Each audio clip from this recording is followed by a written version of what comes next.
What What's is up? up, chat? Hello. There's sound now, Briu, I think. There should be sound. Is there no Are sound? we doing the... I think so. Are we doing a shared chat? Did I not click the shared chat button? It says shared viewers, but I only see Hold Dozo on. in chat. I don't see Briu. Huh? Because I didn't click the shared chat button. I fixed it. Huh? I fixed it, I think. This is so sketch. Welcome to the first sketchy weekly Watchdown. Hello, everyone. All right, so... What's up, Randy, Briu, RJ, W, Oh, now I see Ryan, everyone in W? chat. All right. Well, Yeah, yo, I what's fixed up, it. Ryan? I was a goober. You were trying to hide them from me is what you were trying to do. Facts, these are my viewers. Get out of here. I like how it says your ad's about to start, but I just ran a 3-minute ad, so no, there should not be any ads. Cool. So this week we're going to, well, first off, I'm going to be doing one of these every week on Tuesdays. We're going to watch all of the previous matches, and we're going to have a guest every week. This week we have the famous Mr. Mox events to kick it off with the OG himself. If you want to be a guest on the future, let me know. Otherwise, I'm going to have to drag Moxie back. So, you know how it goes. Dozo, thank you for the 5-stream watch streak. And if you drag That's me amazing. back, you get late-ass night streams. Exactly. So yeah, we're gonna go through each match. We're gonna give a little bit of color commentary, analysis, and hand out some awards. We're gonna be giving out the award for best prep, MVP, and this week's funny award is blind ass bitch. So Correct. yeah. So, Randy, I think it's probably fixed. It was like a little internet instability nonsense when we started going live. Cool. But it fixed itself. If y'all want to hear the audio not messed up, check out Dial's YouTube version of the recap. I just realized I was muted, I think. Maybe? No, I wasn't muted. Just kidding. No, you weren't muted. It was literally just all of a sudden, like the internet kind of did like its little cut. So it was like, you? Oh well, YOLO. Fuck it. Fuck it. All right, Fuck so it, we ball, right, chat? Fuck it, we ball. We're just gonna dive into this first match with the IDA versus the WWR, Carly versus Dragonite. Yeah, so we got the long-term rivals of Carly and Dragonite in this Discord throwing down. We see Carly with Wolfie's team, and I can't not say it. I'm so sorry, Carly. We have Carly with Wolfie's team, and we have Dragonite with a pseudo snow team. Pseudo. Last match played goes first. That's just what's top of the list. Listen, I'm just going through the order on the sheet. So if you're ready, Moxie, I'm ready to get this started. Let's do it. All right. Game 1.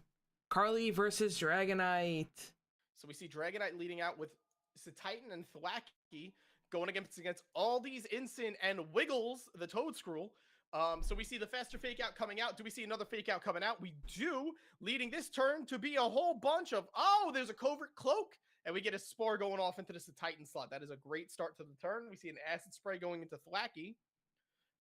With a parting shout onto Titan, flipping into Wheezing, getting that neutralizing gas off. Titan is still asleep. We see the U-turn from Wiggles going into the Mien Shao. So we have another chance at a fake out coming up.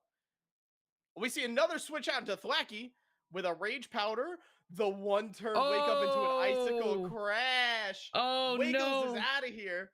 Dazzling Gleam not going to be able to do enough without this drop on the special defense on that Thwacky. We see Torracat coming back in. And then we see Tauros coming back in. We see a fake out into the Toro slot. A fake out going into the Weezing slot. Leading this turn to be a lot of flinchies.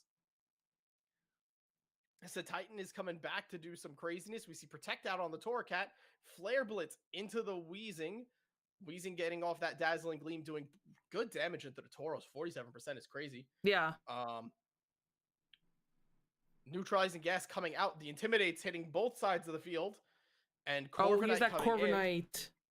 The one I wanted. See the Protect. Oh, the Corviknight that got sniped from so many of us. Sad. We see high horsepower into the immune slot. We see a Protect from the Corviknight. We see the Flare Blitz is a great Doom reference on the other side of the field. Barely getting hurt by the Heavy Slam. Into a Calm Mind. So now we get a little... It's going to be nasty. It might be time to play the Doom. Uh-oh, chat, I think I froze. Oh, no, we're good. You did. You're back. No, we're fine. We're fine. We're back. Tailwind coming up onto Carly's side into the Protect. We see the Protect failing on Tauros. Ooh, the Draining Kiss is going to be able to take it out.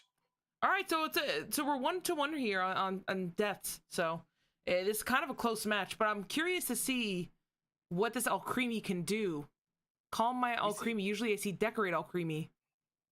Yeah, and you do see that we have a Draining Kiss coming out. The problem is there is that Aurora Veil. So even at +1, Alcremie's not going to be the strongest of Mons. Even with that Terra Fairy boost. I do love calling out that we did have the Mirror Armor bouncing the Intimidate back into the Gyarados. So that was Gyarados funny. is actually...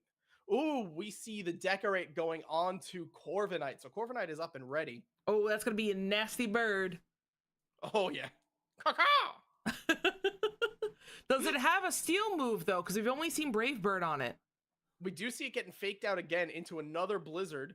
Oh, but we see the Citrus.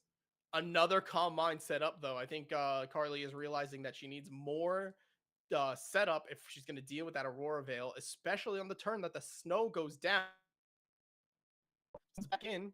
Uh-oh. What's going on? Your armor was very good. And we another one. Okay, it just, you know, random lag. It is what it is. Oh, yeah. No, we're good. Yeah, we're fine. We see the snow coming back up, which is going to trigger the Slush Rush, I am assuming. We get the Icicle Crash into another Decorate. Oh my god, look at that Brave Bird damage. There goes Ninetales. So I'm starting to think that Carly does not have a Steel move on that Pokemon. Otherwise, she probably would have used it by now to not do so much damage to herself with that Brave Bird. But we do see another Fake Out come out on the Alcremie. The double into the Alcremie there. Wow. It's one of those moments where it's definitely unfortunate to have to lose that Corviknight, but probably the correct play was they were just like Corviknight murder something else. Especially you're at very low HP, you're at +3, like let it cannon something to death, you know? Yeah. But we do see coaching into Gyarados. Uh-oh. Well, now you don't have to worry about that Mirror Armor anymore, at least right now with that Gyarados is already out on the field. So, you know, setting up that Gyarados for a sweep here, that could be pretty nasty. That's why Carly decided to protect that Torracat, but the Alcremie does go down for its sins. Unfortunately, Corviknight is just going to get, you know, outsped and killed. But, ooh, that Leech Life just doesn't really do too much. Oh, wow. Wow. Yeah. So I guess this is what happens when it gets set up. Oh, sorry, go ahead. Yeah, no, the +2 on the Gyarados, Gyarados is in an insane position. You know, you're looking at a very strong Mon. We see the Protect into the Garchomp, a Protect from the Gyarados, the Dazzling Gleam coming out. Okay. Another fake out into the Garchomp, and what do we see coming from this Gyarados? Ooh. Waterfall. Oh, Gyarados lives. Wow. Oh, yeah, no, Gyarados does not live. Gyarados is gone. Garchomp lived. But unfortunately now... Sorry, I misunderstood what you said. My bad. No, I spoke like a fool. So now we are unfortunately looking at this poor Garchomp against 3 Pokemon, and he does not have the juice left. That was a great game 1. That was a great game. So going into game 2 here, if you are Carly, we don't know Carly's 4th move on this Corviknight. I feel like this Corviknight and this Alcremie actually did a lot in this match. The problem was I just don't think she was able to really keep that Corviknight as a sweeper. You know, she just did too much damage to herself with that Brave Bird. So one, what do you think if you're Carly going into this next match? Like, what adjustment would you make? So I think one of the biggest things I would do is probably lean more into that Weezing and Toadscruel lead, right? While we did see the Slush Rush come out, we do confirm that, you know, Titan is not having safety goggles on. Neutralizing gas is going to stop the snow from coming up, which is also going to be able to prevent the Aurora Veil from coming up, while being able to give you some kind of a poison stab. Maybe there's a fire move on Weezing. I'm not too sure. And from what we do know from the Draft League is we do have a Terra Water on Toadscruel, so you could just Terra and neutralize any of the worry you have from those Ice Mons. I think I would definitely lean into that and probably just start burning Thwackey if Thwacky's trying to do anything. Yeah, this Thwackey, actually, I'm very impressed by how much it was able to do this match. So let's take a look and see how Carly adapts going into game 2. Here we go. I don't know if anybody can hear the music. They can on my end. Okay, perfect. I'm actually realizing they can't hear any sound on my end. It's very, very sad for them. Oh, Sag.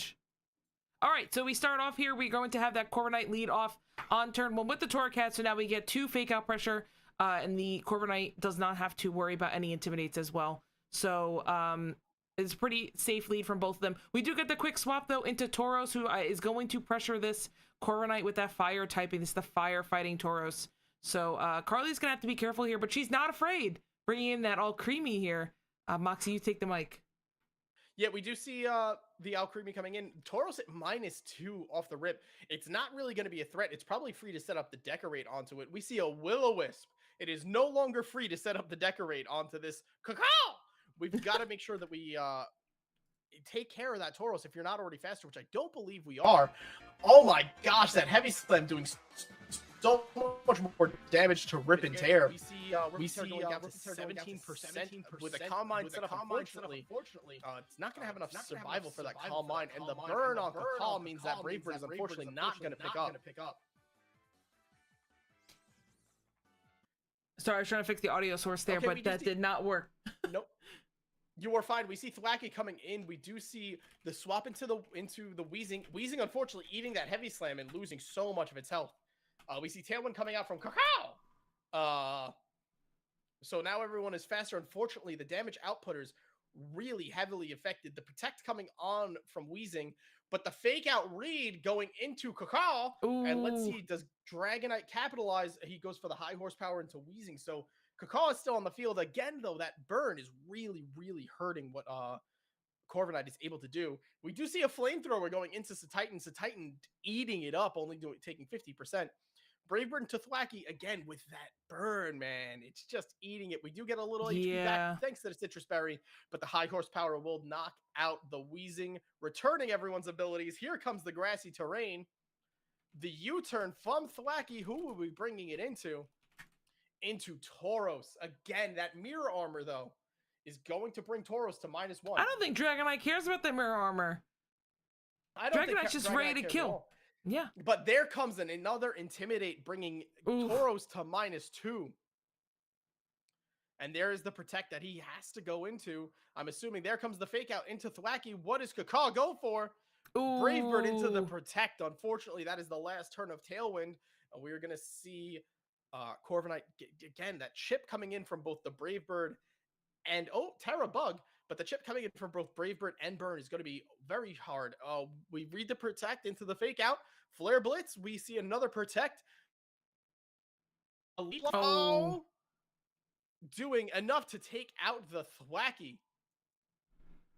So I feel like at this point, I mean, this Corviknight is just not going to be able to do the damage it needs to. You still have to deal with that Fake Out from the Mienshao as well. I feel like at this point, it might be a good idea to just try to get that Tailwind out just to make some use out of that Corviknight. Because right now, I think Dragonite can just kind of ignore the Dragonite. Just keep cycling those Fake Outs. I mean, I know that the Thwackey is dead now, so there's only one Fake Out left. But up until now, that Fake Out has just been keeping this Corviknight from doing anything. On top of the burn, I would say just get that Tailwind up and try to set that Mega Garchomp up for a sweep. Because, you know, as you Mega the Garchomp, you lose speed. So let's get that thing to be the fastest thing on the field and just try to wipe. Especially with that Earthquake. I mean, I really feel like there's some cool things you could do with Earthquake here. Maybe having a, Fake Up, a Protect as your partner, excuse me.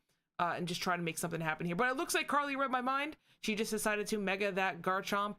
And then now we see a double Protect here. There is that Iron Head that we were looking for too. You know, we needed that Steel move to be able to deal with some of these Ice Pokemon. Definitely a little questionable for the slot, but we do see the Stomping Tantrum able to take out the Mienshao. Flare Blitz is going to do a lot of damage into the Torracat slot. Even at -3. Yeah, it is Torracat. It's not Incineroar, as we all unfortunately know. Oh no, but the Ninetales swap and you have 2 times weakness on both of them. And we do have to see the swap into Rip and Tear. We see the Blizzard coming out, which might be enough to... brings out Creamy down to 4. Who did the Tauros go for? The Flare Blitz into the All These Incin, eating into the Protect. All These Incin, I just realized the name and that's amazing. Yes. Now we do see the drop for both Mons, and I believe that Recoil should give Dragonite a free swap out from that Tauros now. Yeah, that's actually super calculated because now you can just bring in that Gyarados for free and get that Intimidate on that Garchomp for free. And there's no Clear Amulet on, obviously, so it's nothing that Carly can do about it. Yep, and unfortunately, it does seem like we are pretty free to just go for Icicle Crash. That's Ice also Shard true. is enough to knock out the Wiggles, and then we see Iron Head is enough to take out the Ninetales. Okay. Not bad here. Now there's the Gyarados. As Dozo has just called out, Slush Rush is in fact probably just going to be enough to finish off Pickles. Yeah. Terrifier, a little unnecessary. I think a little unnecessary, but just to be safe. Well, it was a great game, though. Honestly, it was pretty close. You know, you look at this and you see that it's only 2 games in the series, and you wonder how close could it really be. But I felt like that was actually a pretty close game. What do you think, Moxie? Yeah, I mean, at the end of the day, it definitely came down to, you know, it wasn't like it was a 4-0 or 6-0 in Dragonite's favor. Dragonite did kind of scratch and claw his way through there. It was a lot of moves he had to try and make to navigate. Carly is a very tricky team, right? You have Tailwind, you've got lots of free spores, you can shut off the abilities. You have Decorate, which is horrifying when you just see that happen, especially onto a Garchomp. But at the end of the day, we are looking at a team that, you know, Carly has trouble into ice going against the snow team, right? So on paper, Dragonite had the advantage. We got to see him press that advantage, but Carly didn't go down, you know, without a fight. It was a good set. It was a very good set to watch. I had fun. Yeah. So just really one more quick analysis that I wanted to do on this. So I do think that Galarian Weezing has a lot of really useful, you know,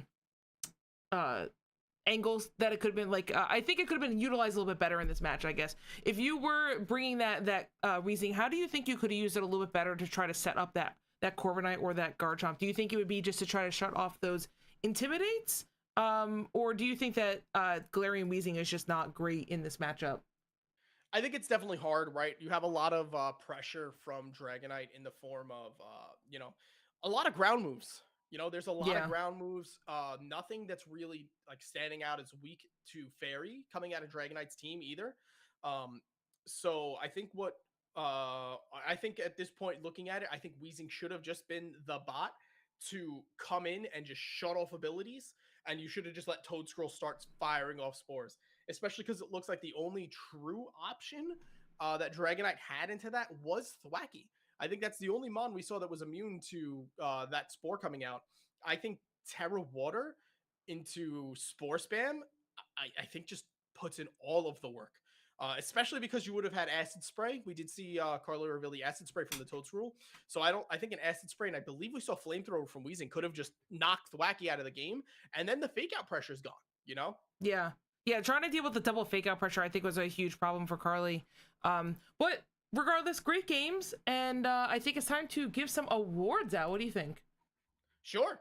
Okay, so oh wait, no, are we doing the awards at the end? Sorry, the awards are typically at the end. If you wanted to say who you think is the MVP my brain. match, you could go. Sorry, I'm so bad at doing this, and I'm trying to fill out the document at the same time, and I just kind of autopiloted. So we're not going to give awards out until the end. Until the end. Sorry, I'm such a listen. It's my first time doing this, and I'm trying to do 1,000 things. I'm trying to update the spreadsheet at the same time. So anyway, with that, we'll hop into the next match, which is actually your match. Ooh, it's me. So give me 1 second to just get this set up. Okay, cool. Let's set this to slow. Do you want to go really slow or slow good enough? Oh, slow's fine. Very slow is like a slog. It's too bad, right? Okay. So we'll start, and I'll put it on your viewpoint. Moxie, any thoughts going into this?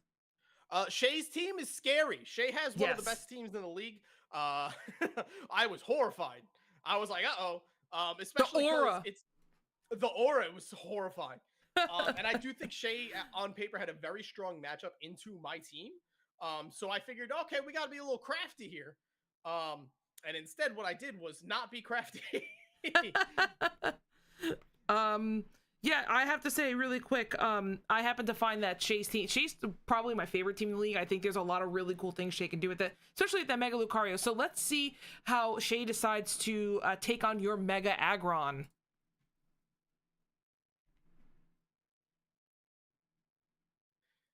So Shay comes out immediately bringing all the drip. Yeah. We've got Cookie, who I'm blanking on. It's Hackma-O, and we see Lucario coming out. So we go for the flip turn. We swap into the Salamence. We are trying to break down with Intimidates on here. Unfortunately, inner focus. Yes. And then we see the Dragonets come up. And then I go, oh no! Shay leads with mustard flavor. Then we see Mega Lucario come out. We see the E-Speed going into Mence, which is crazy strong damage. We fire off the parting shout into the Hackma-O because we want to immediately get Kingdra back in here because we want to try and press any advantage we have. The Dragon Claw doing crazy damage. The fact that it was already faster after just a +1 was wild, and we do bring it very much all the way down. So we now have low HP Salamence. We have Kingdra. We see the Protect coming out from Cookie. We see the E-Speed going into Salamence. And now we have Kingdra to fire off a Muddy Water. Oh, and he missed! No, Kingdra, no! Luxray in disguise. All right, so we bring out Sinistra, who is my personal enemy. I hate Sinistra. I'm going for Rage Powder. I did not know that Rage Powder is a lower priority bracket than E-Speed. Good news, we didn't miss this time. So Muddy Water is able to knock out both of them. Thank you, Lord. Thank God. So now we have Toxtricity coming out, and we have Noivern coming out. So I did not think... We are choice specs, by the way. So we didn't think the Muddy Water is going to be able to take it out. So we go for that. Oh, the accuracy drop. The Tailwind. I figured Tailwind was coming to counteract Swift Swim, so we throw up the Trick Room. Ooh, there we go. That's a good play. Okay, so we got our first Terra out. Yep. We go for the Life Dew just to bring Sinistra back up. That Terra Electric is horrifying. Ooh. We get off the Muddy Water. We drop 2 down, which is awesome. We do see the Hyper Voice come through. I'm shocked you survived. I'm shocked. Same. Draco missed. Oh. Thank you for the accuracy drop. We have the accuracy drop. Maybe you can credit that. We go for a Life Dew again to bring Kingdra back up. While we go for Muddy Water. Kingdra, you blind bitch!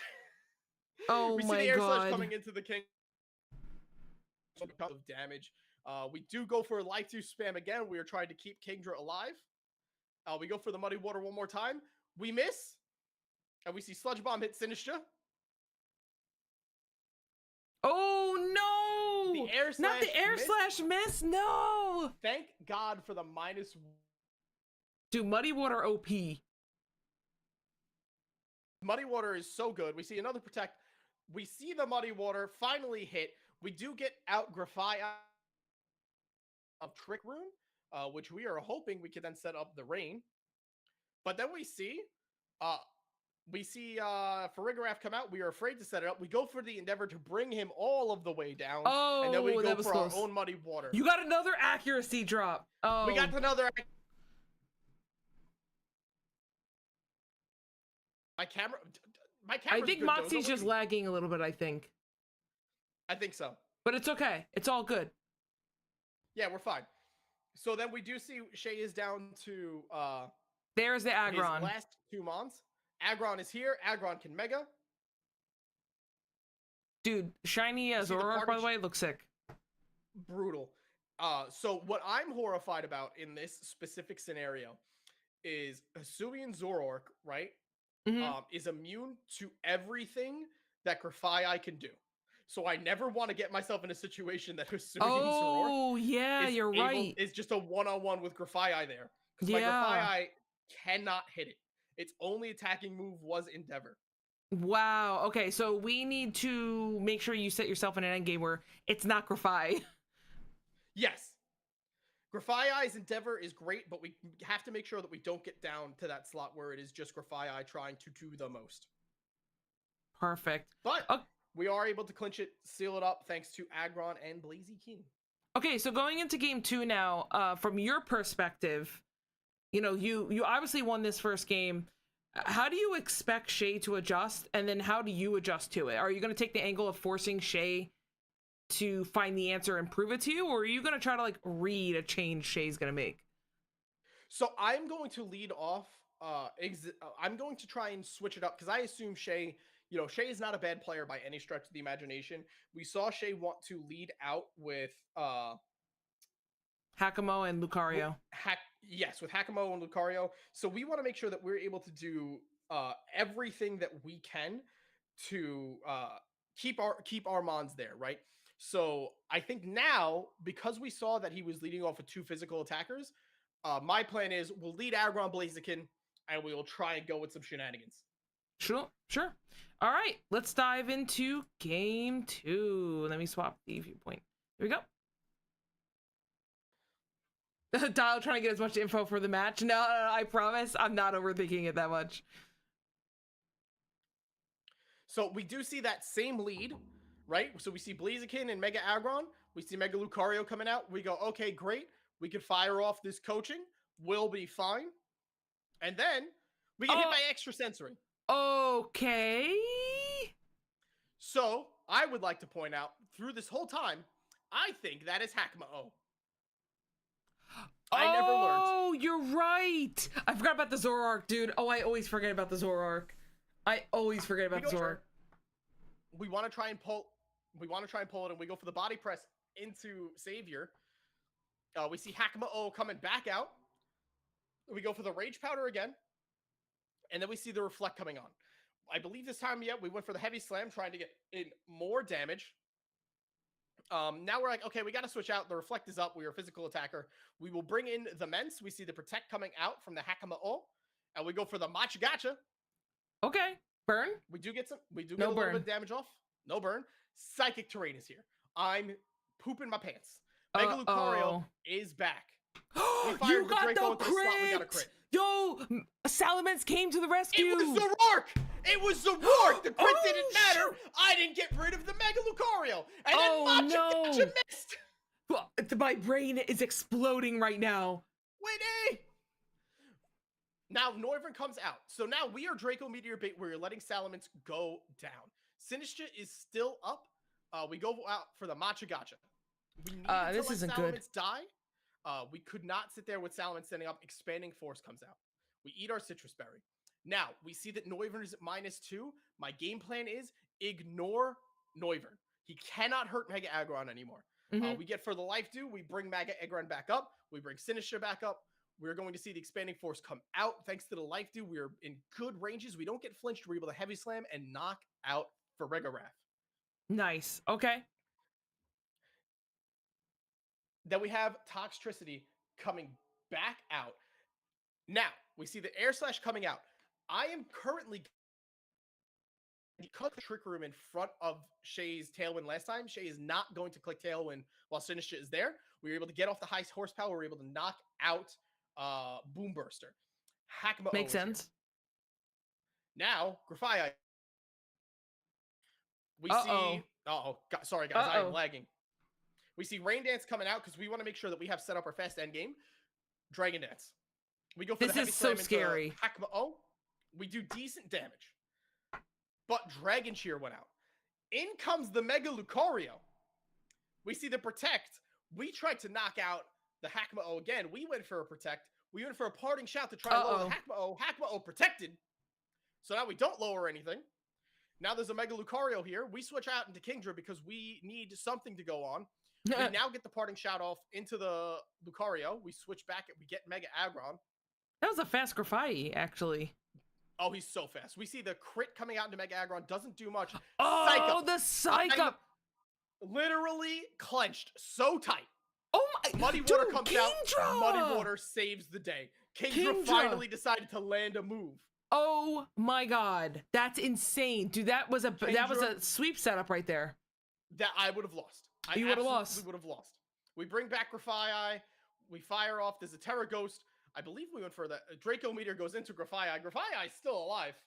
That's insane. Grafaiai is in fact still alive. Heavy Slam is there. And then we are pretty much free. We get hit by the Air Slash. Of course the flinch. Other Heavy Slam. Of course a flinch. Why wouldn't there be a flinch? Wow. And then we get the finish. Now, Dozo, I would like to call out because he mentioned Grafaiai does get Prankster. My Grafaiai is not Prankster because of the fact that there was a Farigiraf. That is an unburdened Grafaiai who had an item the whole time. He's just a fast little... I was going to say, because there was no way the Prankster... Yeah, I was going to say, it wasn't just Prankster, because some of the stuff you were using, too, was just like... No, wait, what's your set on Grafaiai? Hold on. Oh, Endeavor. That's what I was looking at. Yeah, the Endeavor. Yes. That's why I'm like, wait, that's not Endeavor, a Prankster ability. Yeah, it's Endeavor, Rain Dance, Parting Shout, and I'm forgetting the last move. Parting Shot, Endeavor. I don't think we saw it in this match, actually. I don't think it ever came up. It might have been Taunt. I don't know. Well, good game. Okay, so I guess we kind of went through everything anyway before. I don't really have any other like questions for you. But I guess maybe the only other thing is maybe something. I felt like the Zoroark was maybe underutilized in game 1. Definitely in game 2 when it threw you off a lot better. I feel like you got a lot more value out of the Zoroark. But other than that, I mean, Shay played really well. That was a really close game. I don't even have anything to mention. Yeah, Shay played phenomenally. There's really not much I could say. You know, Shay played great. There's no other way of saying it. Shay played absolutely great. Yeah, 100%.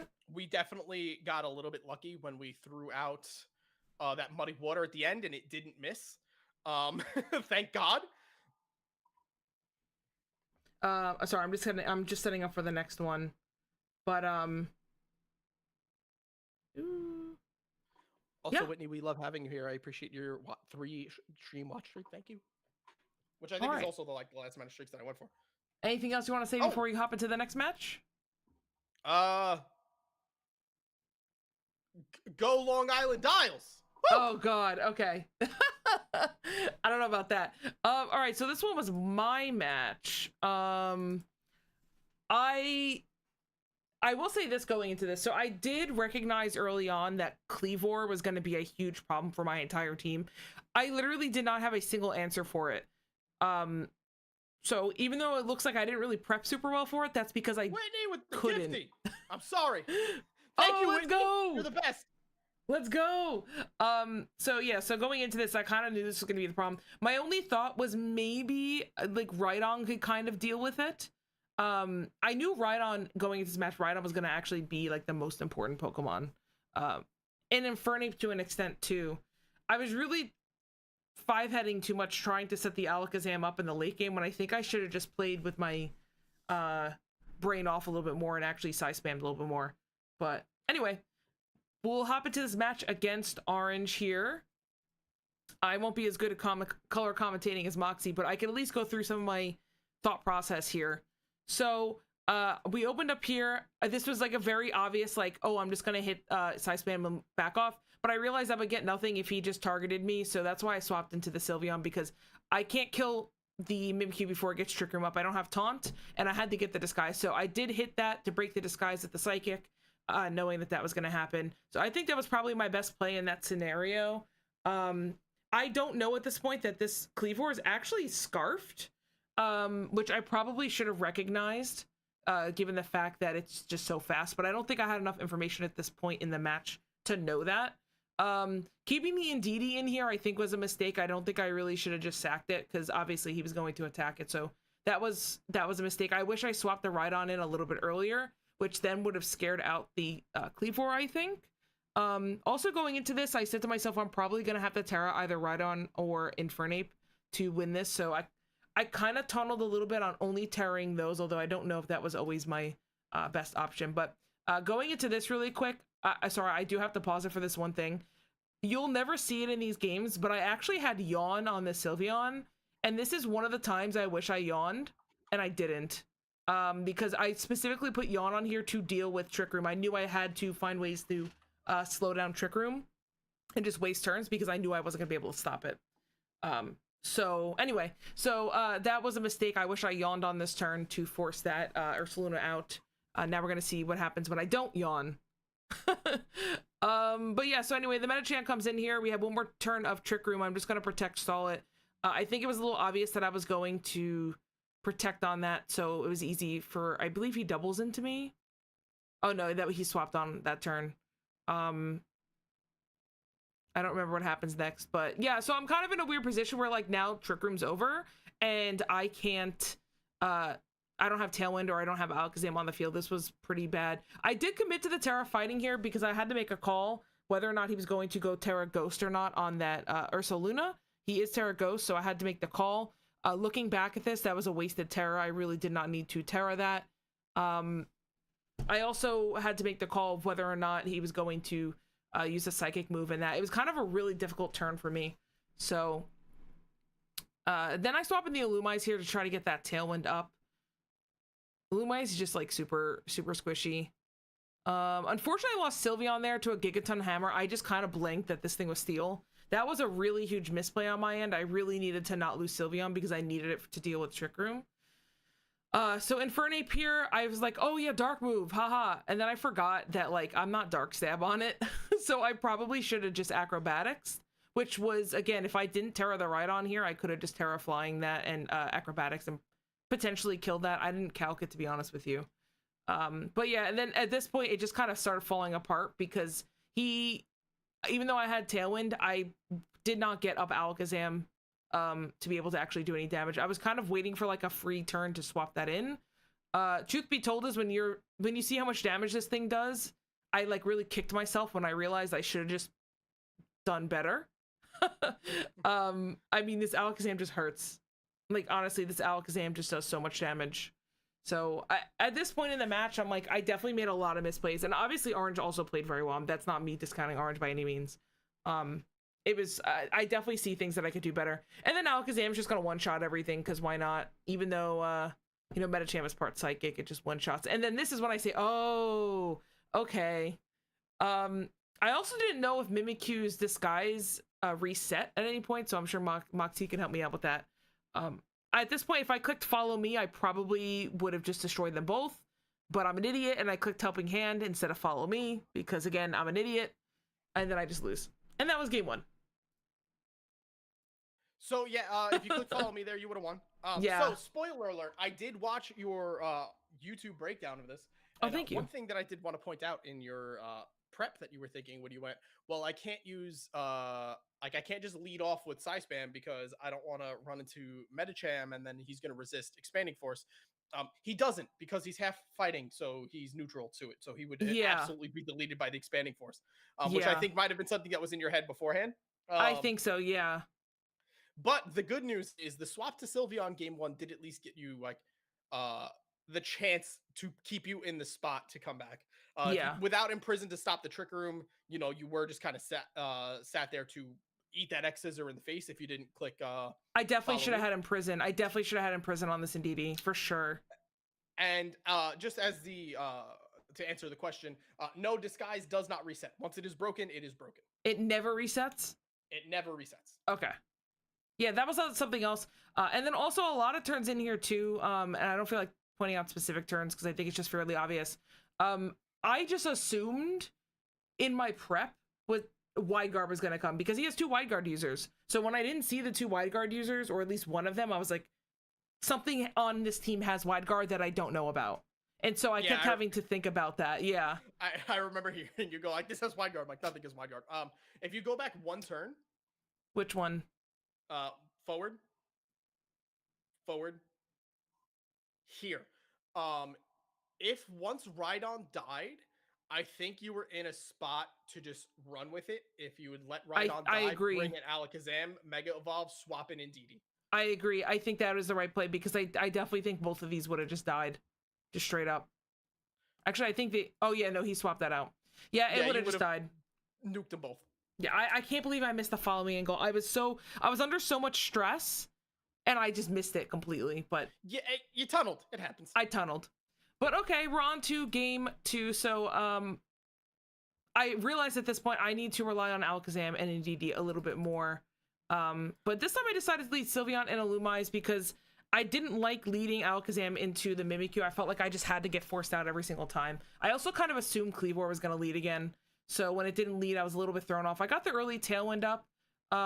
Truth be told, I'm not sure if I even really needed to, but at least I did kill with that Hyper Voice.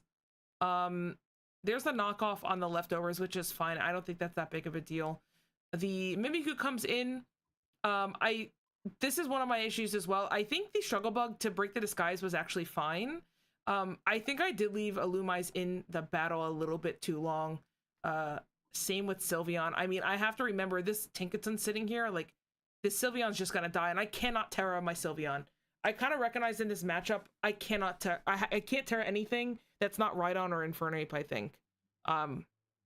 So, yeah, this was kind of a mistake. So here I say, I'm just gonna try to stall out the Trick Room as much as possible. And then again here, I bring in the Rhydon. I say, this time, I'm not going to Terra the Rhydon because I think because I Terra'd last game, he's going to think I'm going to Terra it again. So I decided to go with the Infernape instead. That was kind of like my mind game here. At this point, I left the Illumise in here just to sack and burn Trick Room turns. I know that the Struggle Bug is doing absolutely nothing. I was just trying to get free damage out. The only thing I was thinking about doing was potentially hitting Tailwind if I didn't have Ride-On in. Just so that I had Tailwind already set up when Trick Room ended. But then I was like, I don't really need it. So that's why I didn't do it. I made a mistake here with the Ride-On. If this Ride-On was swapped out instead of just taking the Headlong Rush, I think I would have been in a much better position. But I was afraid to swap in anything else, so I just kind of let it slide. Somehow I survived it, though. So here comes the Indeedee with that Psychic Terrain. I think I follow me here. I don't remember. Do I follow me here? Yeah, I follow me here, which is a huge mistake. I really wish I just hit this Mimikyu, because he's obviously going to want to set up Trick Room again. So if I can kill the Mimikyu before he even has the option, if I doubled into this would have been dead and he wouldn't have gotten Trick Room back up. So I such an idiot. Such an idiot. I even had a chance on this turn to do it. I even had a chance, and now I'm like getting Encore. Like, this is so bad. This is so bad. I'm like watching this back and I'm like, I'm such a moron. But I did get the Rock Slide double kill, so I'm like, okay, at least my differential won't be too bad. And then here comes Camera Up. Now, interesting fun fact, I specifically calc this Ride-On to be as low speed as possible, and it actually speed ties the Camera Up. So I go for a Rock Slide here, saying if I can win the speed tie with the Camera Up, and I can get this down pretty low, I'm actually not in the worst situation.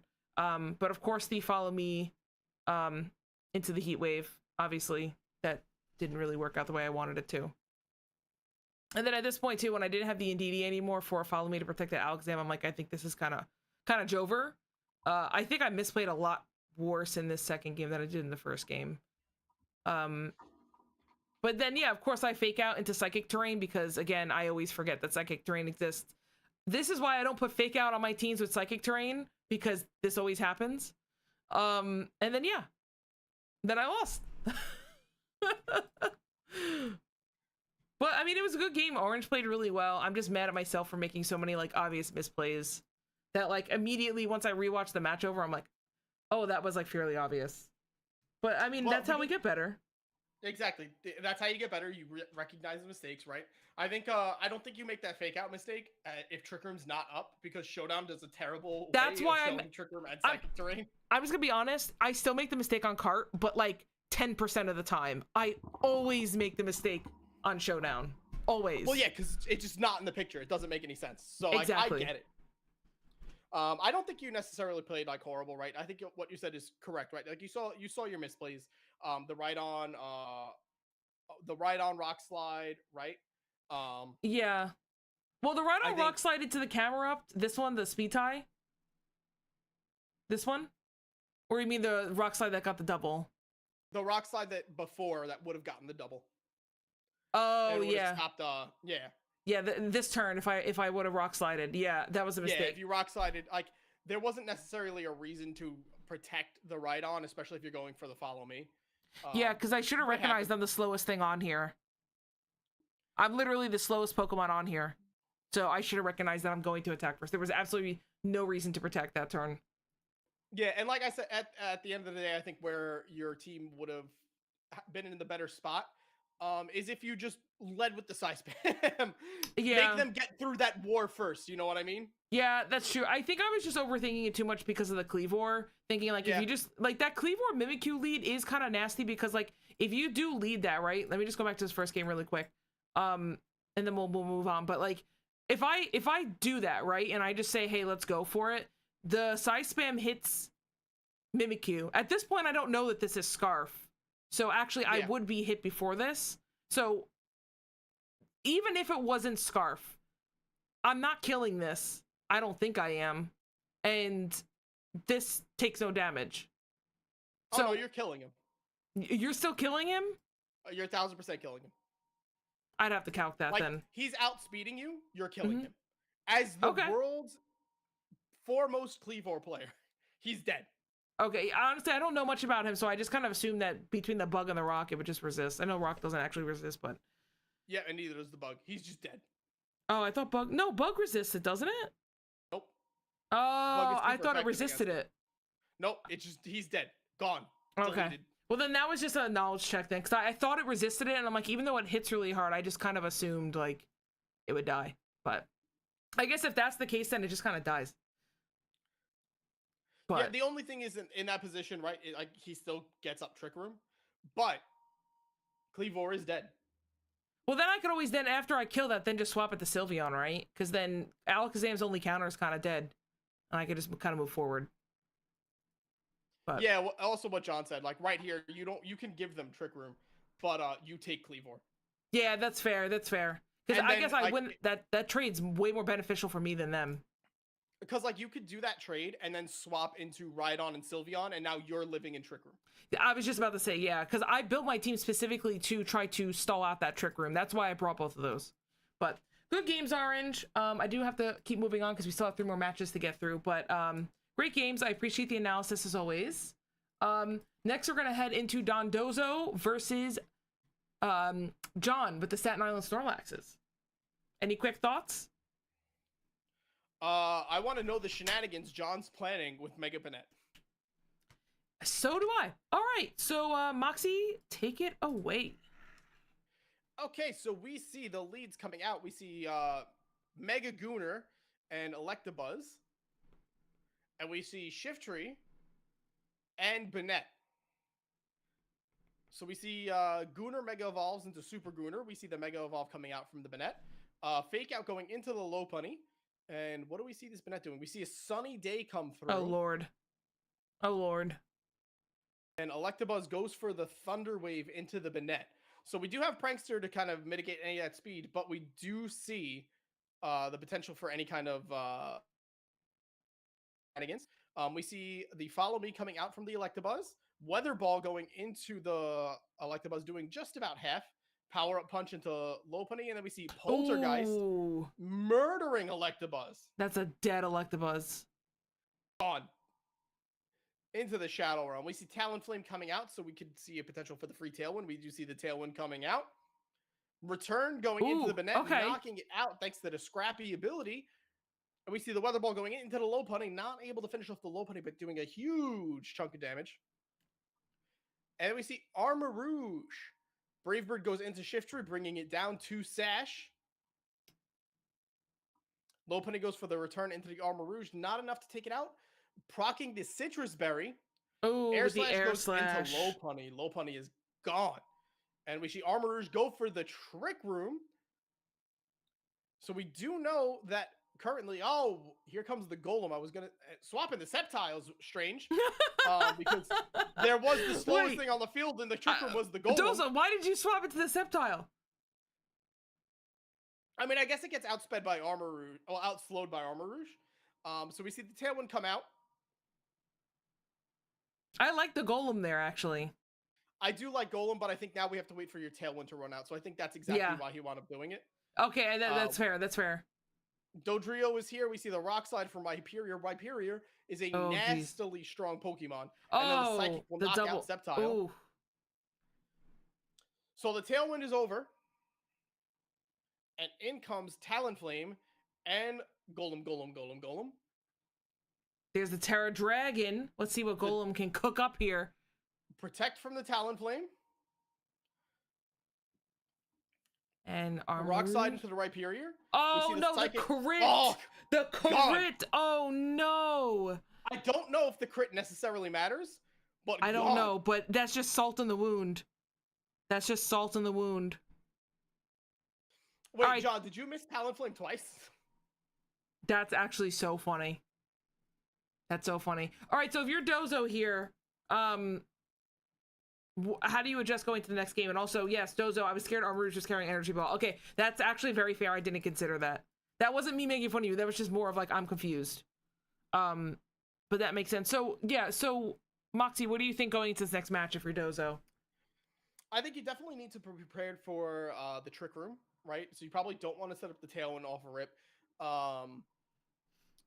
I think Electabuzz is definitely mandatory. I don't know what the Sceptile set is. Maybe if it's got a Shed Tail, you want to Shed Tail into something to be able to protect and keep alive your Mons. It's definitely an uphill battle, but potentially being able to Shed Tail into Mega Lopunny to just start firing off shenanigans, could be really good. Does this low pony have fake out, Dozo? I feel like it's, I mean, I just love fake out on this one. I feel like fake out would be really good here. I guess we'll see in the second game, not this game. Okay. All right, let's head into game 2. All right, so Dozo's gonna lead that Alolan Golem this time, or match, you say. Okay. And then also that Sceptile, so maybe... Actually, I don't know. Okay. What's the plan You here? see the Greninja into the Armarouge. We see the Dragon Cheer into the crit boost on the Golem. The fling, not the fling. And then Greninja's Protean activates. Hell yeah. That'll protect him against that Sceptile. That's a good play. Oh flinch. No! The King's Rock fling. Oh no! Psychic. Almost. The crit did matter then. The crit did matter. Explosion! Oh my god! It is enough to take out Greninja. It is not enough to take out the Armarouge, and unfortunately does not crit. Wow. And here comes the Rhyperior. Rhyperior in a pretty good spot to fire off a Rock Slide. Goes for the EQ. Next that Terra Grass. Next that's smart. That's a good tech. Heat Wave missed the Sceptile. Oh, that's unfortunate. Oh, with the one shot on Rhyperior. Dozo said, I do not want Rhyperior here. In comes Banette. We see the Protect from the Electabuzz. Oh, we got double Protect coming out. Okay. Poltergeist comes out. Okay. Heat Wave. Okay, we're just stalling out one turn of Trick Room. I don't know what Dozo can actually do. I think he just has to sack these Mons. Unless he really values that Sceptile. But I don't think he really needs it for the rest of this match, to be honest. In fact, I don't think he really needs either of those Mons. I mean, the Electabuzz is always nice, but what are you going to do? Sacrifice everything else? I mean, right here, the Dodrio is good, right? Because that Armarouge has that grass and it's going to be slower. So maybe he can find a line with that Dodrio to kind of deal with that Armarouge. But yeah, that Protect's going to come out from John. I think that's fairly obvious. The Tailwind does get set up, though. I'm not really sure the speed sat on that Bayonet. I don't even think the Tailwind was kind of necessary. It might have been better to double that turn. But hey, I mean, Talonflame got the kill on that Armarouge. I mean, that's pretty good, right? Let's not deal with that thing anymore. He does get rid of it. We see Talonflame gets smacked away by the Poltergeist. Oh, okay. That's a good turn, Dozo. Wild. Yeah, that's a good turn. So now this is down to a 2v2, and you still have your Mega on your side, Dozo. So I mean, listen, something could really happen. John doesn't have a Terra available to him, so this could be a really interesting turn. We do see the Mega come out from Lopunny. The Fake Out does come out on Lopunny because there is no Psychic Terrain, and John's a better player than me. Scale Shot miss. Oh no, but the Shiftry gets brought down the sash. Oh no, it's still alive. So John does have the fact that it's faster. We see the Rock Slide come out from the Shiftry, which is able to take out. And then we see the Lopunny is there. Oh, the crit. Screen is I don't think it mattered. Scale Shot is in the middle of it. Ooh. And the Scale Shot is able to take out Lopunny with Dragonite. That was actually a really good game. I really felt like Dozo he had a really good turn in the middle that kind of turned the tides in his favor. And he had a lot of really good plays, I think. I just think there's that one that I probably would have doubled. But other than that, Dozo, I thought you did a much better job on game 2. Moxie, what are your thoughts? I think game 2 was definitely great adjustments. I mean, listen, I love the tech of Dragon Cheer into Dragon Terra Explosion. I think that is objectively hilarious. Had that crit Armarouge that turn, had that plan go off the way Dozo wanted it to, Armarouge is dead. Armarouge is just dead, and we are seeing a totally different game because I don't think the Trick Room goes up that turn. Yeah, no, I think that was a really good game. And like I said, I do think Dozo adapted really well in game 2. And Dozo says Alolan is scarfed, and I was worried Armarouge had Energy Ball, but mainly because it's scarfed. Okay, that's fair. That makes sense. Scarf Alolan is wild. That's some interesting tech. I like that. Okay, cool. Any last thoughts while I update this sheet? It was a good game. They both brought shenanigans, and we are a fan of shenanigans. Perfect. All right, we're heading on to the second to last game. We have Bryu versus Phoenix. Give me 1 second to get this set up. This is our only 3-game match of the entire week. I was gonna say, I think this is the only 3-round game, which is crazy. Yeah. So let's just dive right into it. Okay, you ready? Let's go. Alrighty. All right, so these are two very, very good players, and I think this is going to be a really interesting match because Ryu brings a lot of interesting stuff, and Phoenix is a draft connoisseur. So I'm very excited to see how this gets going. So we're going to see that early War Turtle switch, maybe some Shell Smash shenanigans, who knows? Phoenix has that solo Dozo. I hate Dozo. Not the person. The coaching. I hate the Pokemon. Sorry, I was taking a sip from my water at the same time. But yes, into that coaching. I really like Cinderace here too. That'll be really interesting. Do you think he's going to keep that in there or not? I don't know. We do see the burn come out on the Dozo. Oh, look at this. This Dozo is going to have a hard time getting anything done, even with that stat boost. Now we see the Follow Me coming into the War Turtle. I would love to call out, in draft, having the ability of Frisk on your Typhlosion is so good because you can figure out what your opponent is trying to do. We see the other Kochi coming out. Now Dondozo is at neutral. We see the Yawn into the War Turtle. So War Turtle either has to switch out or go night-night. So we see Murkrow coming in hot. We see Dondozo, Typhlosion going for the Protect. We see another coaching into the Dondozo. We see the Wave Crash going into that Typhlosion slot. Lefty's recovery offset by the burn. We do see the Protect coming out from Cinderace. We see the Haze getting rid of all of those boosts. Oh, that's a good play there. Another Eruption. That's a good play. Great damage into Dozo. We see the Wave Crash now going into Typhlosion, doing about half. So Eruption is officially offline. However, I think the damage has been done. We see a Tailwind coming out from the Murkrow. Shadow Ball into the Dozo. Removing him from the board. Yawn shenanigans are gone. Flare Blitz into Murkrow. Oh my god, Murkrow's dead. But Ryu did manage to get the Tailwind up before the Murkrow died. So he does have another 3 turns of speed control that he can deal with here. I don't think any of his other mons have any speed control, although I could be wrong. Moxie, please let me know. But we do see the Oricorio come out. This could be interesting because a lot of people actually really wanted this mon. So let's see how Phoenix handles this. Oh, that was an amazing terror from Phoenix to stop that Will-O-Wisp. Although the Oricorio does get brought down to Sash. Clawitzer did commit to that Dragon Terror as well, so both Terrors are now off the field for both players here, which is a great Terror there to deal with that Bullet Seed instead of dying. Clawitzer should survive this. Even if that thing is... we don't know what item it has, but even if it was the Dice Roll one, I think it's okay. Now we see the Como-O come out here. This is... interesting position for Phoenix. I wonder if Phoenix is going to try to get this set up with that Oricorio or not. Moxie, take it away. Yeah, it'll definitely be an interesting time to try and get off the Dancer strats, only because you did just have to burn a Protect. So we do see the Revelation Dance going into the Typhlosion just to knock it out. So definitely a good call by Phoenix, understanding that I can't really go for the setup here. But now he's in sole control of the Tailwind should he want to do it. We see the Protect coming through.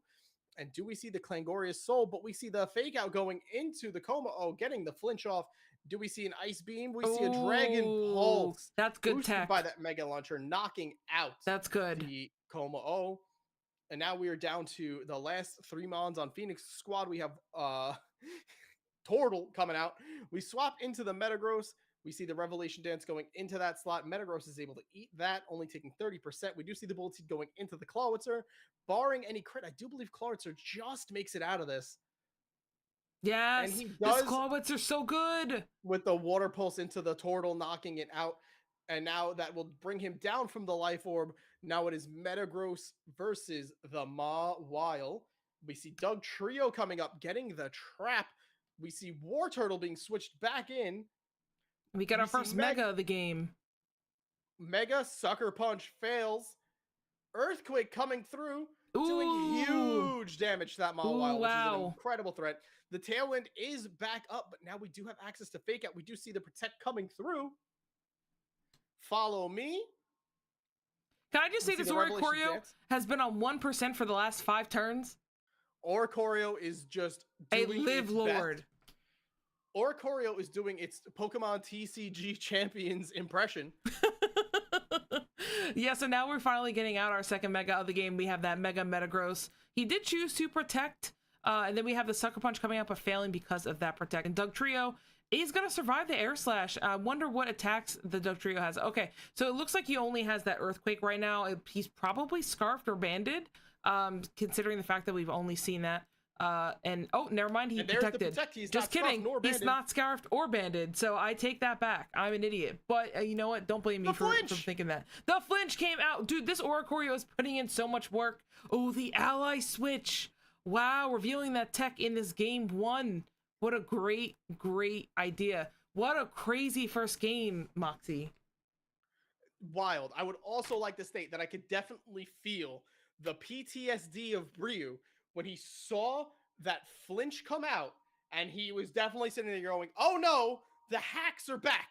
They're coming for my soul." That was a great first game. Honestly, I think that might have been my favorite one so far. I really feel like this War Turtle really did a lot, and somehow this Oricorio just never died.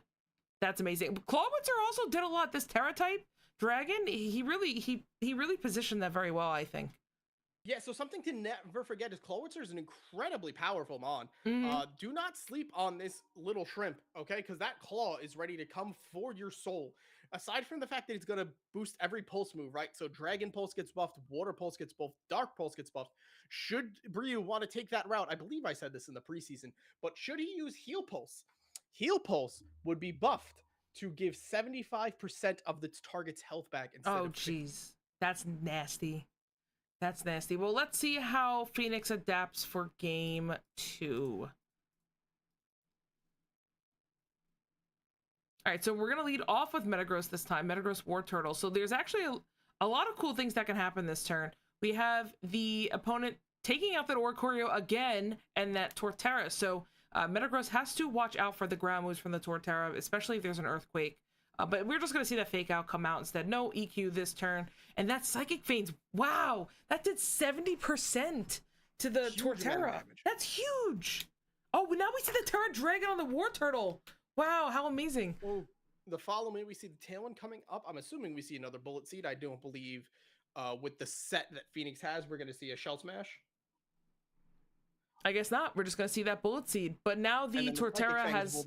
Yeah, it's gone down. But listen, Phoenix still has a lot of options to try to deal with this Metagross. So we have Mawile here. We have the Follow Me from War Turtle to potentially knock away any kind of Sucker Punch. Let's see, but a Play Rough into that War Turtle. Ooh, yep, he is gone. He's wishing he was a Blastoise right now. We see Stomping Tantrum almost taking out. We see Murkrow coming in. Now we can match the Tailwind. Oh, it was a bait. Oh, but the flip. It was a bait. Get you baited into a Protect. There we go. Wow, he knew that Sucker Punch was coming in. He did not want to have to deal with it this turn. Maybe he also called the Revelation Dance. Who knows? But we see the Protect. I think an Ally Switch might have been a little bit better there because the Sucker Punch comes through. And the Air Slash missed. Ooh. Now we brought the Oricorio down. Sash. Onto the Oricorio. Oh, because it's the end of the Tailwind. We swap into Murkrow. I think we can get off this free EQ. Oh, Sucker bringing us down to Sash. What does Oricorio go for? We are able to remove the Mawile from the board. Yet again, this Oricorio is still on the field at that 1%, but who knows? Maybe Bryu will have a way to deal with the next turn, or maybe Bryu just wants to leave it up because he thinks it's a cute little bird. I don't know, but now that we have that Typhlosion out, we can frisk the enemy and see what's on the team if he didn't gather any information from the first game. And now he just has that Eruption. I was going to say with Tailwind, just erupt and just kill everything. Unfortunately, the Como only took about 40%, just under. But, I mean, listen, this Typhlosion still has a lot up its sleeve. Now with that Will-O-Wisp, it's gonna into the Dozo again. We see the U-turn coming through. I would love to say Phoenix could just set up his dance, but with Murkrow around, it's really hard to go for that. Body press into the Metagross slot, which does a great amount of damage. Wave Crash bringing Typhlosion down super low. Yeah, you gotta be careful too now because even though you want to, you can't click that Eruption at all. You really have to be careful. We don't know Typhlosion's entire set. Now we know its third ability is Shadow Ball. So at least he does have that, but that Eruption is off the table. The Bozo. Oh, yeah. Wait, it will die to burn, though? Yes, it will. It will die to burn. Okay, perfect. So this is a 3 against 2 right now. Although the Cinderace is going to prove to be a problem for this team. Maybe Clawitzer can deal with it? So the Terra Steel making a huge into the Citrus Berry. Do we see coaching? And now I'm assuming we're going to see the Body Press? Water Pulse into the Cinderace, bringing it. Ooh. Ooh. It had the berry body press into the Metagross. Now we're looking at Clawitzer and Murkrow going up against the Cinder Ace and the Komao. Hayes is going to be able to knock off any kind of a stat change we see. We see the coaching going back in, so we're right back where we started. Body press going into the Clawitzer, bringing it down to just 17. The Water Pulse into Cinder Ace. Ooh, that is going to bring us super low down to 7%. Yeah, now at this point, I mean, Phoenix just has to take out that Clawitzer and then doesn't have to deal with that Tailwind Murkrow is here, anymore. Aura Sphere is in. Oh, the bulletproof. Oh, the bulletproof. Leaving the body press into the Murkrow. Murkrow is able to recover with that Citrus Berry. It is so close. Hayes is able to knock off the stats again. Oh! Water Pulse. Ooh! Oh, that's close. All right, is Murkrow able... Just missed. I was gonna say that was really, really close. I don't know. Does Murkrow have an attacking move on this set? Just U-turn, I think. The problem is, I think that U-turn only does maybe one. I was gonna say I think that only brings one. Sorry, I'm gonna sound like a total noob. What exactly is bulletproof again? Bulletproof makes any like ball type move, you're completely immune to it. Okay, makes sense. So that was game 2. So now we're on to the game 3, the only game 3 of this week. Do you have any thoughts going into this about adaptations, or do you think it's just going to be you think each player is actually playing well? It's just a matter of making a read. I think everyone is playing super well. It's a matter of getting that read. Makes sense. Let's get this game going. So we're on game 3. I was gonna say, like, both of these games have been nail biters. It's really come down to like one mistake, but both players have amazing reads, amazing terras at the right time, and really finding that avenue to get back into the game when they've fallen behind. So we're gonna just start off with an ally switch. But Phoenix is like, no, I'm just gonna get the Tailwind up. And wow, Dugtrio is going to have to deal with that Will-O-Wisp. Or I'm sorry, Dondozo is gonna have to deal with the Will-O-Wisp. Burned again and into that ghost on the body press. So we see what a great turn 1. Revelation Dance is blocked. We're going to see the Earthquake coming out, which is going to do some damage to Dondozo, but it's not a lot. Let's see. Dondozo goes for the Wave Crash into the Dugtrio. Now, I mean, do you try to save this Dugtrio? It has done a lot of work for you in the past, or do you just sack it? I'm not sure what Bree is going to do, but he is going to bring in that Mega Metagross here, probably to just soak up a hit and then just Mega and start killing things. I mean, this Dozo is not like a huge threat anymore, really. I mean, it's already burned. He's gonna have a problem. Yeah, you just don't want to have to deal with it, but you can take it out. Now, dealing with that Drowsy though, that's not going to be fun. So he is going to be forced to swap out into that Typhlosion. I wonder if Phoenix read that and went into that slot. Let's take a look. Oh, there's the Revelation Dance. Revelation Dance coming through. Wave Crash going into War Turtle. So the Wave Crash going into War Turtle is pretty clutch. But now we got to see how Typhlosion adapts, right? So far there's been a lot of changing. We've definitely neutered the Dondozo. And while Bryu is doing a great job at like reading the moves that Phoenix is going for, we haven't advanced the game state that much. Yeah, we've sort of been flipping everyone around. You know, Dozo and Typhlosion are at similar levels of health. Dozo definitely obviously taking, as it should, the more poop end of the stick. We see the Tailwind coming through. Metagross is there. Finally, it's dead. Dozo is down, and now we have Metagross here at a very good spot. We see Tortle coming through. We swap in the Murkrow very smartly because there's probably an Earthquake or something coming through here. But does Phoenix read it? Let's take a look and see. Revelation Dance goes into Typhlosion. Headlong okay, nice swap, Ryu. That was a great swap. So now both people have Tailwind up. Yep, and then we get that Revelation Dance is going to kill that Typhlosion, which is a little bit of a shame. But Rock Blast. Oh, it's Murkrow's dead, right? Oh no, the berry. The berry. Citrus will keep Murkrow alive as long as it doesn't go 5 times. Oh my god. No, it was hit 5 times. It's just that berry that saved. Okay. Ryu has to find. Oh, do you not see the. Are you good? Oh no, we're back. Feather Dance is great, lowering it down. But the Dancer move, bringing it back and hitting a Murkrow himself. Endeavor into the Protect. Ooh, that would have been a really good play, but yeah. Unfortunate. And then Bryu's still got 2 more turns of Tailwind, so he's got to decide if he wants to try to keep this Murkrow to get another Tailwind up later or just sack it. I'm not quite sure what the move is, but he does decide to commit to that Terra on the Clawitzer. He's going to probably go for the kill right now on this Como, if I had to guess. Or he can just water pulse and Just kill the Oricorio. move. That also Yep. just like completely destroys it. So, but that's assuming that Como, I don't remember if he has a dragon attack on that one. He's got to be careful of that though, because this Como is about to get real scary real quick. I think we might be seeing the Clangorious scales coming out from Como. Oh, we got the Oh, bulk it's up a instead. bulk up variant instead. Okay, so we have bulk up coming through. And now We have one turn Tailwind of ended. Tailwind. Tailwind's down. Oh, so we're back to normal speeds. Let's see what the War Turtle goes for. It goes for the fake out into the Como slot. We are Terra Dragon, so that Water Pulse does crazy damage. Mm-hmm. But I almost wonder if Dragon Pulse might have done more since they're both neutral, and Dragon Pulse would Yeah. be the stronger move there. We see another bulk up, which is going to be... and the Steel Terra type.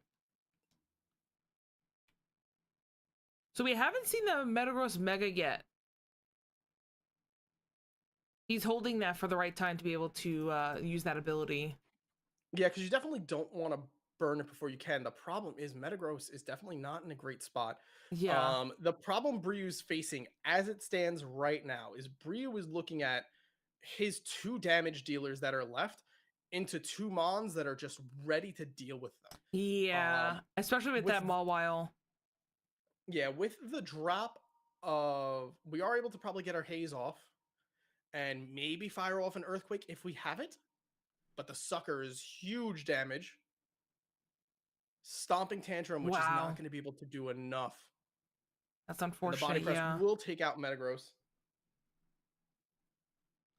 Yeah, Bryu probably was waiting for the Mawile to Mega, but yeah, I mean this is just like a masterclass of trying to maneuver each other, not call out the Mega too early, and just positioning really well. I think that this game really shows how good both players are at positioning and trying to read. I mean, I think Bryu just had some amazing reads, like quite frankly, and Phoenix knew exactly how to position his Mega. Yeah, exactly. It wound up getting into the point where they were both doing a very good back and forth. Honestly, you got to look at VGC like a chess game, right? At one point, we do see... I know Bryu called it out. It wasn't exactly like the greatest lead for him for what he's going into, but he was able to mitigate where he was at. And then it just kind of came to the point where, like I said, Bryu had his 2 damage dealers on the board at the same time. And unfortunately, the combo of them both, you have Komao, who is immune to basically everything that Clawworks is going to... it's going to be dealing any kind of significant damage to it, thanks to the bulletproof ability. Plus, the Sucker Punch using Mawile. I think the only that's thing nasty. I could say that would potentially... Yeah, the only thing I could say that would potentially be different, just for mind games, I don't know if you had it, Bryu, but Bullet Punch on Metagross. Because then I believe Mega Metagross is faster at base than Mawile, and you could play Sucker Punch shenanigans. I think, unfortunately, Phoenix was sort of in the spot where he was kind of free. And again, especially with the positioning of it, right? Where he was like, I could just click Sucker into the slot and I will be safe. Yeah. But the problem is Como is a bulky mofo. Something else I want to point out too is Phoenix was very, very smart about keeping this Mawile in the back, waiting for Bryu to Terra. Bryu kept having to Terra Dragon, whether it be on the War Turtle or on the Clawitzer. And so as soon as Bryu was able to kind of turn the fight into his own favor, Phoenix was like, okay, cool, I'm just going to bring out Mawile and play rough. And then you also have to deal with Sucker Punch. So I really think that was a really unique way to use Mawile. And, without just trying to, like, power through it and just, like, do a lot of damage early. It was just like, okay, I'm going to force you to Terra and then checkmate you. So I thought that was really good. It was honestly, it's the exact difference, right? Like, you almost can look at Mawile as the anti-Alakazam, where Alakazam is going to be, I'm going to sit here and I'm putting all the pressure on you and you have to figure out how to deal with me. So Mawile being like, okay, this is my position. This is when I am coming in. And now you're just forced to deal with whatever I'm throwing at you. Yeah. Okay, cool. Any final thoughts? Great set. I think this was probably match of the week. Yeah, actually, I actually agree with you. I think this is match of the week. So far, everything's been really fun, but this one I really feel like really showed the skill level of the league and really highlighted some amazing plays. I feel like I could watch this set through a lot and learn a lot. So, GG's to both of you. Congrats to Phoenix on the win, but Bryu, I thought you played really, really well. So please don't discount yourself. So cool. We're gonna go to the last match. This is going to be PokeNerd and the Golden State Palafins versus CMBZ and the Dozo Kentucky Country. I can remember things. So real quick, I can no longer skip my ads. How are you doing on ads? I skipped. How many I think snoozes do you have left? one. Okay, I'm out of snoozes. Okay, I think So I might have just let my ads run by accident. Do you need to take a break? yeah, I was gonna say if what we could just do is we could just keep going through it since it's the last one. And guys, if you get hit by an ad by me, I would recommend just going to Dial's channel. Yeah, sorry. I'm gonna snooze it one more time just so that we don't hit it, but I think I accidentally let my ads run. But yeah, guys, I would say if you don't want to get hit by the ad or if you're not subbed, I would just hop into Dial's channel to grab the perspective real quick. cool. All right, you ready to dive into this? Let's do it. Any oh, actually, we should say one thing. These are two megas that are like extremely popular, right? These are both two proven megas. We got Mega Charizard, we got Mega Gengar. These are two highly contested megas in the league as well. So I'm excited to see what both players decided to do with it because, let's be honest, both of these megas are extremely powerful. Oh yeah, we have the best Sunsetter to ever exist, going up against the best Perish Trapmon to ever exist. Yeah. All right, let's start the game. So we see the lead off with Gengar and Amoonguss, which is a pretty safe lead typically. But we do see Charizard and Indeedee coming out. So if there was ever a counter to CMBZ's lead, it is here. We are going to see Amoonguss go for the Terra Water, which is a good Terra. We see the Protect coming out from the Gengar. Expanding Force comes out. Amoonguss is able to eat that Expanding Force. And then we do see the Heat Wave come out. And I believe Amoonguss is able to live that Heat Wave. Oh, the burn. Oh, no. Citrus Berry is eaten, and we see Rain Dance, which is interesting. I don't know if it's necessarily the move I would have gone for right here. We see a swap into Bruxish, who is a mon that takes forever for Milus to speak out. We see Gengar Terra. Expanding Force is going to knock out Gengar right off bat. That is a Choice Scarf and DD. It is now Spored and a Sleepy. A Spored and a Sleepy. I'm great. That's funny. We see Gothitelle coming out. So we do have Fake Out, but we do see the swap into Samurott. But we don't have Fake Out because of Psychic Terrain, so we can't forget that. Or we could just, terrain. Kill Gothitelle. Wave Crash and it's gone. We see it going down. Let's see. I want to see the Ceaseless Edge. Show me a That's Ceaseless. It's the Cricketune is back. We see the Wave Crash bring Cricketune down to Sash. Oh my god, this Bruxish has done almost all of its own health. Oh, we Ceaseless Edge the Bruxish. I'm shocked. I thought it was gonna go into the Whimsicott, but I guess that makes sense. And actually, oh sorry. The Whimsicott. Never mind. I was looking at. Never mind. For some reason, it was registering that this one was Psychic in my brain. I'm tired. We see Charizard coming out. We see the swap into the Amoonguss because he's not going to go through. And then we see the death of Samurott and a Heat Wave into Amoonguss. Then we see Garganicle. Yeah. Garganicle is definitely a strong choice here. We see Solar Beam. Oh, jeez. Doing crazy damage directly into Garg. Salt Cure is going to bring Charizard down super low. Yeah, Charizard's dead next turn unless he decides he wants to swap it out. Which even then... Oh, go ahead. Wide Guard is coming through. I think that Wide Guard is probably a mistake. I think we're about to see another Solar Beam come out. That's what I think. Yeah. Oh, and that Solar Beam's just going to kill that Solar Beam. That is unfortunately not Protect. I see what he was going for though, because he probably assumed that a Heat Wave would come out to just try to min-max what that Charizard could do. But I just feel like it was very easy for PokéNerd to just click two. He had really fast mons, just click two single targets and just kill them both. Yep, and we see a taunt into this Cricketune. I don't know why. Oh no! And Salt on the wound, knocking the Cricket out. All right, so CBZ came in with a Cricketune in a dream. So how does CBZ adjust going into game 2?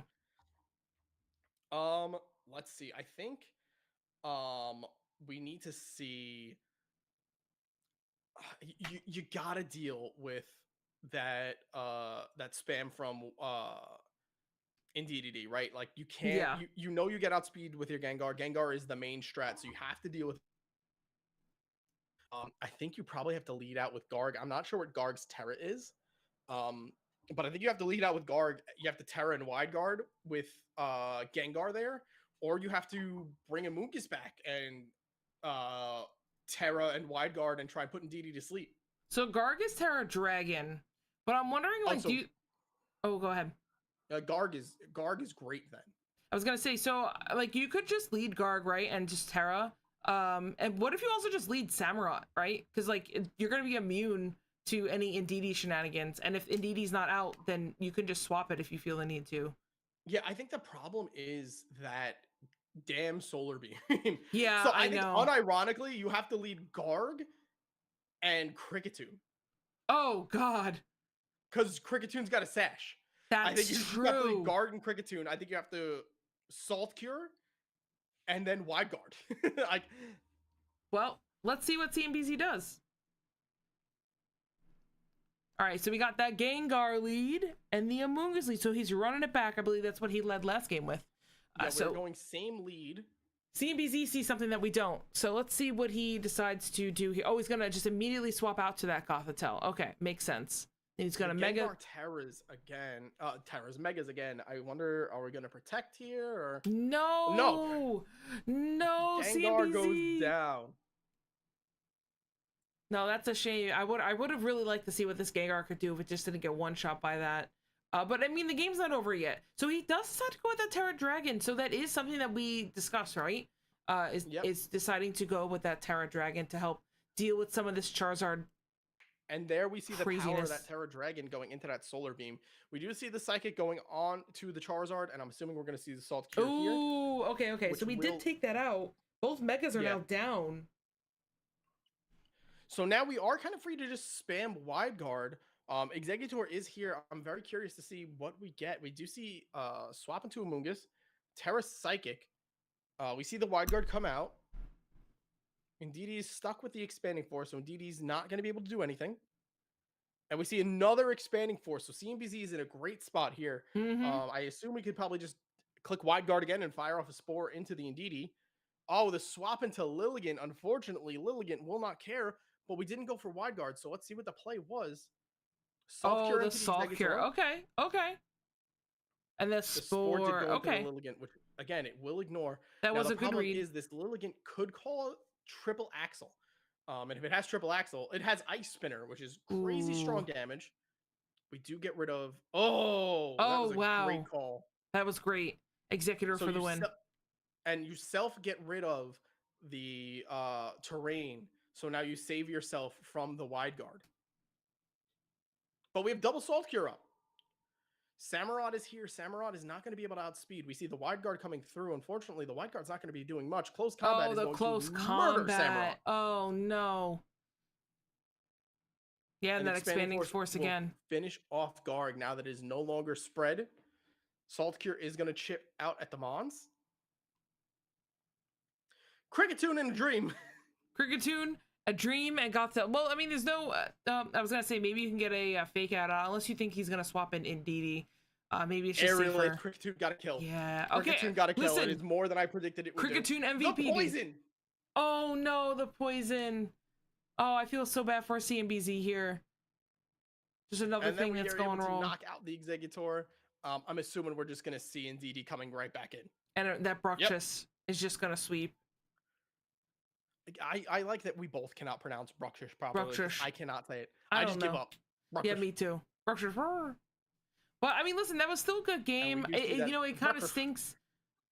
Yeah, it kind of stinks when you lose your Mega right off the bat, like 2 games in a row. It's not only is it just hard to win, but it's also very tilting. So I'm sure that was really difficult for CMBZ to try to find another way out. I just feel like Nerd's team is really, really strong, especially into CMBZ. So I don't know. What do you think, Moxie?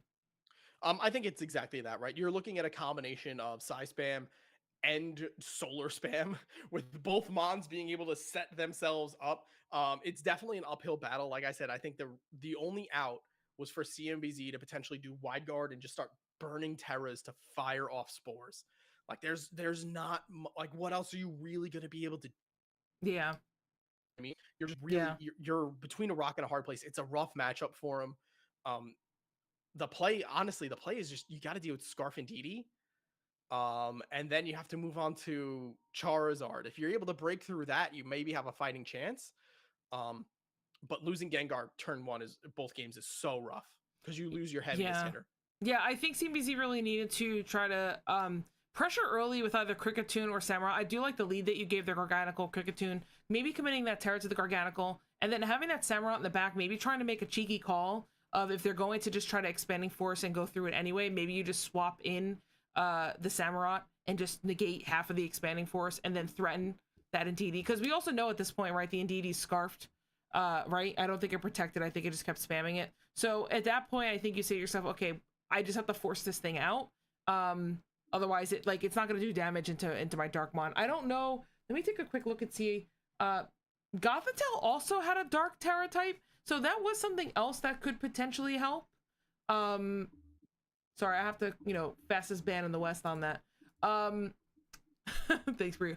Yeah, I don't know. I do think there were a couple more options that CNBC could have explored, but again, when you lose your Mega on turn 1, you don't even get to do what you want your team to do. It does get very, very tilting. So, CNBC is a great player. I know he's going to bring it back next week. 1,000%. Like I said, it's really just it's such a rough matchup for him. Yeah. You're dealing with an attack on two fronts. Like I said, you've got to try and burn a Terra to get through there or do something else.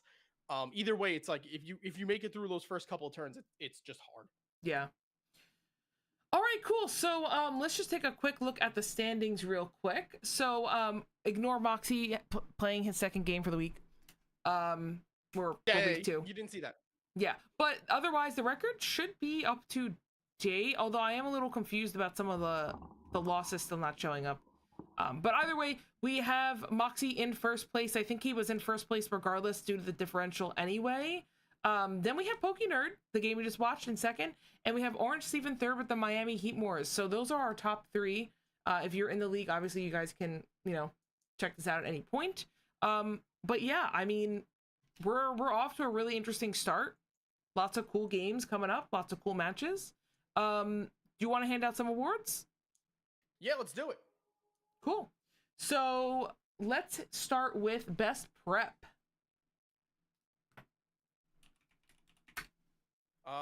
Let's see. The best prep. I think I gotta give it to Phoenix. Yeah, I think just having Oricorio felt like did everything it needed to do. We're looking at what's his name?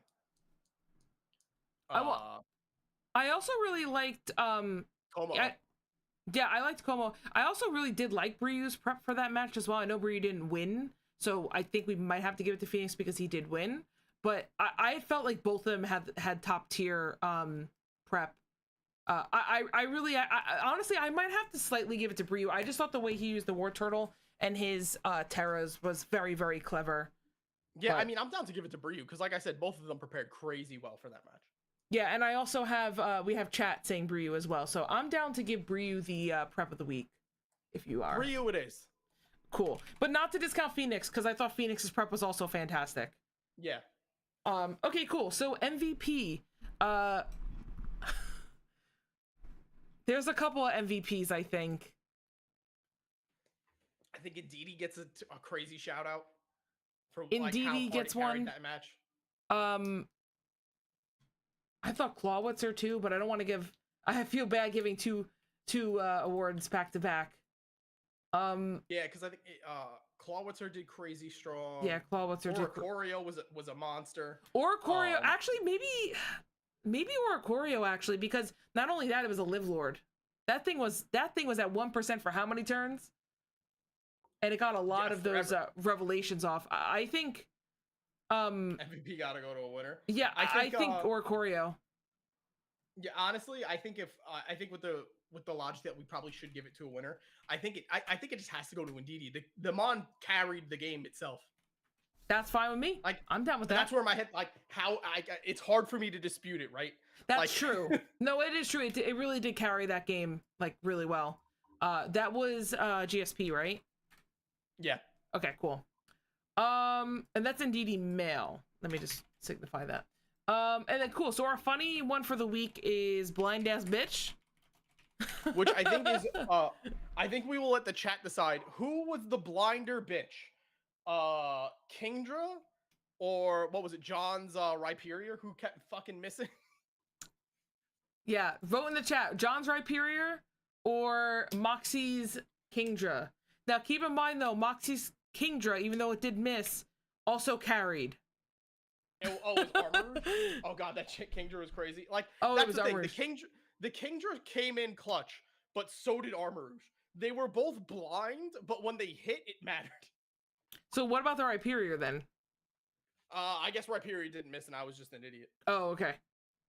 So we got two. We have one Armourouge and two Kingdras. Bryu, vote. Ryan, vote. I like how you just call them out by name. I'm calling y'all like, out. I know you two are in here. I know you're here, Bryu. That's it, chat. I'm curling my mustache until you answer.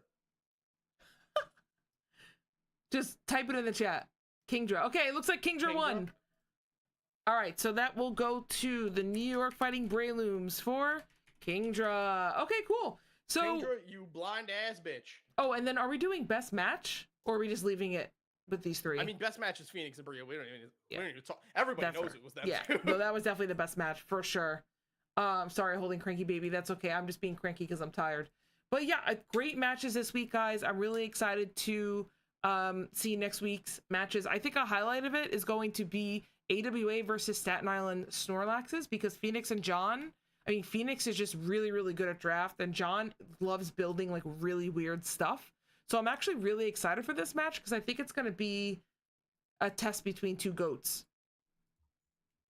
Yeah, and I also want to shout out, we do see GSP versus TMT.